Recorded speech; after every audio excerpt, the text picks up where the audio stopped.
श्रीवास्तव स्वागत करती हूँ आप सभी का हिंदुस्तान न्यूज 24 में। आइए नजर डालते हैं आज की कुछ सुर्खियों पर। देश को पहली बार कोई सनातनी स्वभाव का व्यक्ति राजा के रूप में मिला है तो लोगों को परेशानी हो रही, कहा प्रेम भूषण महाराज। मैनपुरी में विश्व विख्यात राम कथा के सरस गायक प्रेम भूषण महाराज ने आज कहा कि देश में प्रधानमंत्री नरेंद्र मोदी ने सनातन धर्म की रक्षा के लिए बड़ा काम किया है। वह सनातनी स्वभाव के व्यक्ति हैं। देश को पहली बार कोई सनातनी स्वभाव का व्यक्ति राजा के रूप में मिला है तो लोगों को परेशानी हो रही है। अयोध्या में बन रहा भव्य राम मंदिर राजा के भाव का ही परिणाम है। नरेंद्र मोदी सबसे बड़े सनातनी और उन्होंने अयोध्या और काशी में बहुत काम किया है। राजा का भाव होगा तब मथुरा में भी अयोध्या और काशी की तरह काम होगा। प्रधानमंत्री नरेंद्र मोदी के प्रयासों से गुलामी के प्रतीक खत्म होते जा रहे हैं। दिल्ली में कर्तव्य पथ इसका बड़ा उदाहरण है। हमारे देश में गुलामी के सारे प्रतीक खत्म होने चाहिए हैं। राजा का भाव होगा तब मथुरा में भी अयोध्या और काशी की तरह काम होगा। प्रधानमंत्री नरेंद्र मोदी के प्रयासों से गुलामी के प्रतीक खत्म होते जा रहे हैं। दिल्ली में कर्तव्य पथ इसका बड़ा उदाहरण है। हमारे देश में गुलामी के सारे प्रतीक खत्म होने चाहिए हैं। प्रेम भूषण महाराज आज मैनपुरी के सुदिति ग्लोबल में पत्रकार वार्ता में पत्रकारों के जवाब दे रहे थे।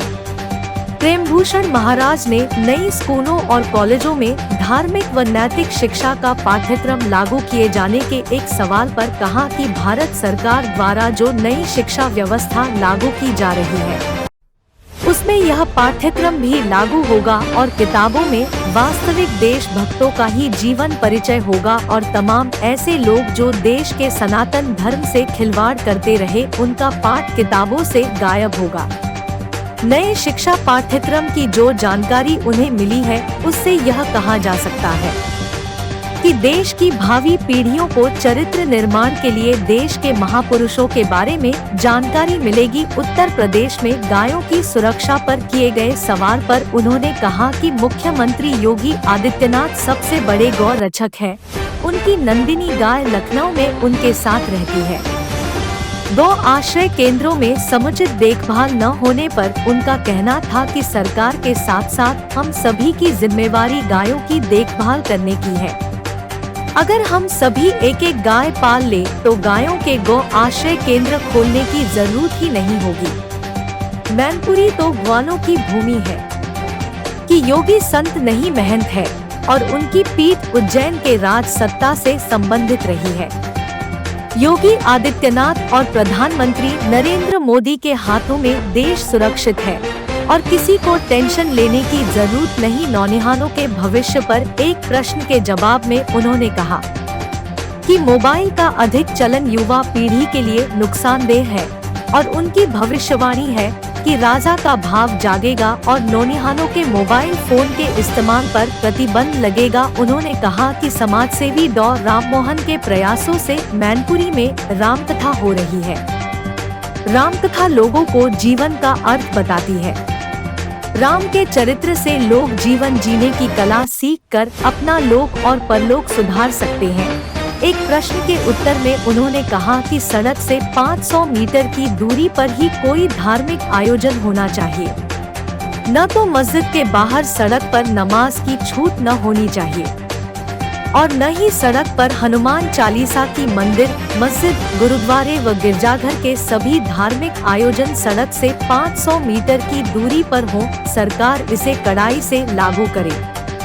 जिला मैनपुरी से Manoj Sharma, state bureau chief के साथ अमित कौशिक। क्योंकि जब परिवर्तन अचानक किसी विषय पर होता है तो उसके लिए बवाल समाज में सहज होने लगता है। सारे मानबिंदु अध्ययन में आ जाएंगे और जितने गुलामी के प्रतीक हैं सब सदग्रंथों से बाहर निकल जाएंगे। कोई रह नहीं जाएगा। कोई प्रमाण नहीं मांगेगा कि विश्वनाथ जी कहाँ हैं, मल्लिकार्जुन कहाँ हैं और रामेश्वरम भगवान कहाँ हैं। सबकी जितनी अस्मिता, एक आपको स्मरण होगा, एक फिरोज साहब बहुत जफर वो हुए राजा जो अंतिम राजा थे बहादुर शाह जफर, और कहीं नाम आता है ना, वो जो राष्ट्रभक्त होगा वो ले लेता है। यहाँ तो जितने आतंक के लोग हैं उन्हीं का पढ़ाई में स्थान है। मेडिवल हिस्ट्री ले लीजिए, एंशियंट हिस्ट्री हमारी जो सबसे पुरातन है उसमें तो कुछ चर्चा ही नहीं है, जैसे कुछ था ही नहीं यहाँ। तो अगर इतिहास ग्रंथों में क्या लिखा है, वो विषय दूसरा है।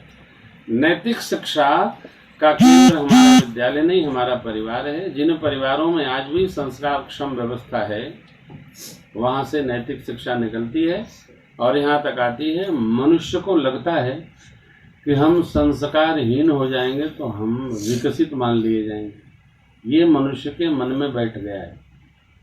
संस्कारहीनता वो विकास मान रखा है।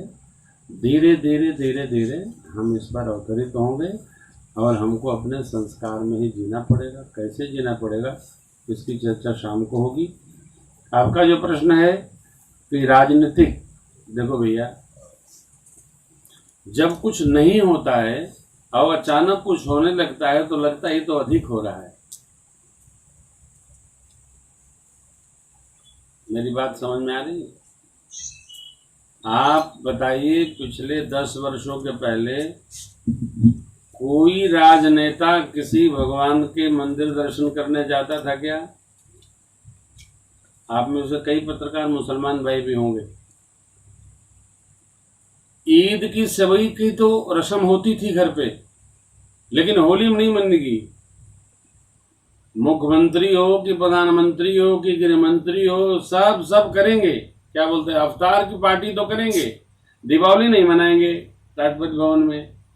तो आप दोहरा बना रखे हो अपने को, इसलिए जब कोई सनातनी स्वभाव का व्यक्ति आ गया तो आपको उल्टा लग रहा है।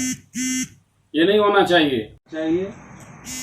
न मस्जिद होना चाहिए, न गुरुद्वारा होना चाहिए, न गिरजाघर होना चाहिए, न प्रेम भूषण का आश्रम होना चाहिए। सड़क के 500 फीट दाएं बाएं कोई बैरियर नहीं होना चाहिए, है तो उसको तोड़ देना चाहिए। जगह बहुत सारी पड़ी है, कहीं बना लो, सड़क में ही क्यों बनाएंगे आप? सड़क में अवरोधक न बनिए। अब ये जो भक्ति है भैया जी, पूजा पाठ, ये प्रदर्शन की वस्तु नहीं है, ये दर्शन की वस्तु है। प्रादार्शनिक, हम तो डॉक्टर साहब ने कहा कि कुछ लोग कह रहे हैं कि आवाजें नहीं आती, हम कैसे निकल के समय से पहुंचे। मेरी राम कथा में पांडाल के बाहर कुछ लगता ही नहीं है, केवल पंडाल में वॉइस आपको आएगी। वो भी वॉइस इतनी आएगी कि आपके कान तक जाएगी, दूसरे को नहीं सुनाई पड़ेगी। ये यूं नहीं है, ये हमारी संरचना है। कान में उतनी आवाज जाए कि पर्दे को डिस्टर्ब न करे। आप देखते होंगे जैसे आपसे यहाँ बोल रहे हैं वैसे वहाँ बातचीत करते हैं। सड़क पर कोई बैरियर नहीं होना चाहिए, सड़क पर कुछ भी है वो हटना चाहिए। सड़क चलने के लिए है, बैरियर खड़ा करने के लिए नहीं। क्या आप उसमें कुछ लगा दें, रोक लगा दें। जैसे हम लोग इतने तेज हैं अपने मस्तिष्क के। श्री राम कथा मनुष्य मात्र के चित्त को परमात्मा श्री राम की मर्यादा का स्मरण कराकर उसके चरित्र को उज्ज्वलता प्रदान करते हुए परमार्थ की यात्रा कराती है। यह यात्रा निर्बाध गति से चल रही है। आप चूंकि समाज के दर्पण हैं, इसलिए आपके साथ भी बैठकर कुछ संदेश लोगों तक पहुँचे, इसलिए यह संकल्प मन में आया। समाज में व्याप्त सात्विक राजसिक भाव को लेते हुए आप जो प्रश्न करेंगे उस पर चर्चा आपसे करेंगे।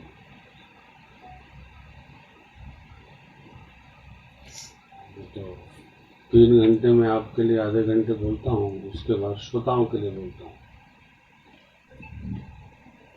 एकल बोलने का अभ्यास नहीं। बताएं। विशेष आग्रह पर। और जैसा मैं मानता हूँ स्वामी विवेकानंद जी ने ही कहा था कि अगर भारत में जो भारतीय सनातन संस्कृति है उसको पुनर्जीवित करना है तो हमें 100 युवा संस्कारित युवा अगर उपलब्ध हों तो हम कर सकते हैं। हमें लगता है कि डॉक्टर राममोहन सर ने ये बीड़ा उठाया हुआ है और इस अकादमी से भी बड़ी संख्या में हर साल युवा जो है इस तरह के निकल रहे हैं। हमें खुद ये देख कर सुखद आश्चर्य होता है कि इतने छोटे से जगह में राममोहन सर ने जिस तरह की व्यवस्था रखी है बच्चों को पढ़ने पढ़ाने और सीखने की, वो दुर्लभ है। शहरों में, बड़े बड़े शहरों में भी दुर्लभ है। एक और जो चीज़ है कि यहाँ जो श्री राम कथा का आयोजन, जैसा डॉक्टर राममोहन सर से बातचीत करके हमें जानकारी मिली, इसका उद्देश्य भी यही है कि जो बच्चे हमारे यहाँ पढ़ रहे हैं उनके परिवार तक संस्कार जाए, हमारी भारतीय संस्कृति और परंपरा जाए।